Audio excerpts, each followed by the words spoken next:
All right, so first of all, what is a triad? Well, a triad is 3 notes, tri meaning 3. It's 3 notes. And in our case, what we're dealing with here are the 3 notes that make up or comprise prime chords, like a major chord or a minor chord. Those are the 2 really big ones. And then the other one we're going to talk about a little bit as well in this course is the diminished chord. Okay? So understanding what that is, what they are, what notes we're talking about, what intervals we're talking about, and how to see those on our fretboard and how, again, to interact with those things. So in our case, you may or may not know your theory, and that's okay if you find you need to study theory a bit more to understand some of the things I'm going to be talking about. I do offer various different guitar courses that deal with theory that could answer these questions. So if you feel the need, that is definitely something that you might want to take a look at.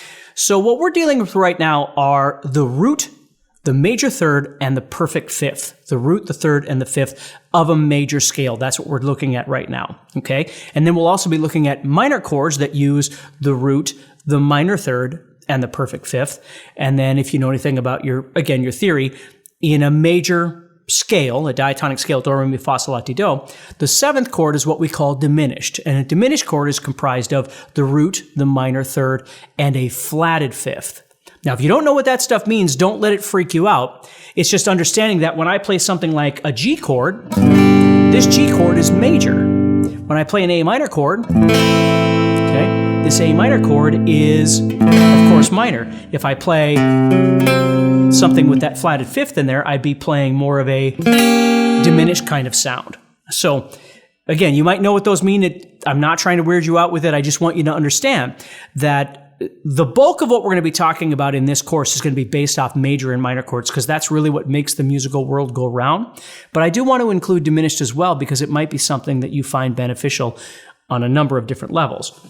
So let's just, before we get started in all of this stuff, let's just look at this. Let's just look at like a G chord. Let's say I was playing your typical standard G 3-finger chord here. Okay?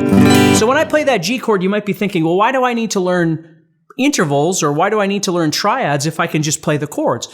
Well, it's nice to know what's going on inside that thing that you're playing. You know, we as guitar players oftentimes learn how to play a lot of shapes and things like that, but we don't always know what we're doing and why we're doing it. And so we're leaving a lot of our abilities to chance, just hoping that whatever we're playing over things are going to work. Or, you know, a lot of times we think about, improvisation, which is just moving around randomly and whatever. But I think for most elevated guitar players, there's a lot of knowledge or understanding how things work. Now, again, that might be a visual thing. It might be a theory thing. There's a lot of different ways you can approach this stuff, but knowing how to handle the situation that you're in musically with confidence, that's kind of the trick here. And so I don't find that triads are overly obnoxious or difficult or anything like that, which is why I wanted to make this course on it. I think there's a lot of really usable stuff here that really isn't that hard. It just takes a little bit of your time and some patience. So if we take a look at this G chord and we think about the G chord on its own, the G triad, a G chord contains the notes G, B, and D. That's what a G chord is doing. But when we play this chord, we're playing 6 strings.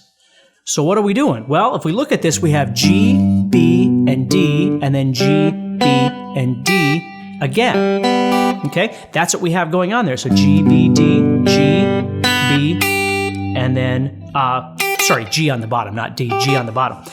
So what's happening here is we got 3 different Gs, we got a couple of Bs, we got a couple of Ds, or if I went to this G bar chord right here, I'd have G, D, G, B, a D, and then G again. So again, a host of Gs, a host of Ds, and a B in there. What we want to do is understand why what we're doing is working or isn't working, instead of just randomly dealing with 6 strings all the time or 5 strings or whatever, and hoping that what we want is somewhere within the context of that shape. So with a triad, what we're going to do is we're going to laser focus. We're going to target in on the root, the third, and the fifth, that G, that B, and that D. And I'm talking in terms of G because in this course, we're going to be dealing with the key of G, the chords of G, and that certainly includes the G major chord. All right.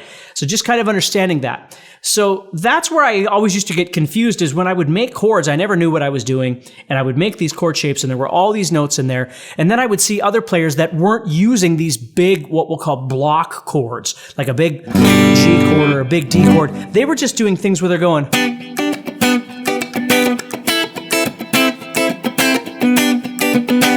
And we could look at those things as chord fragments, smaller pieces of these bigger chords, but more importantly is what's going on with them and how are they working?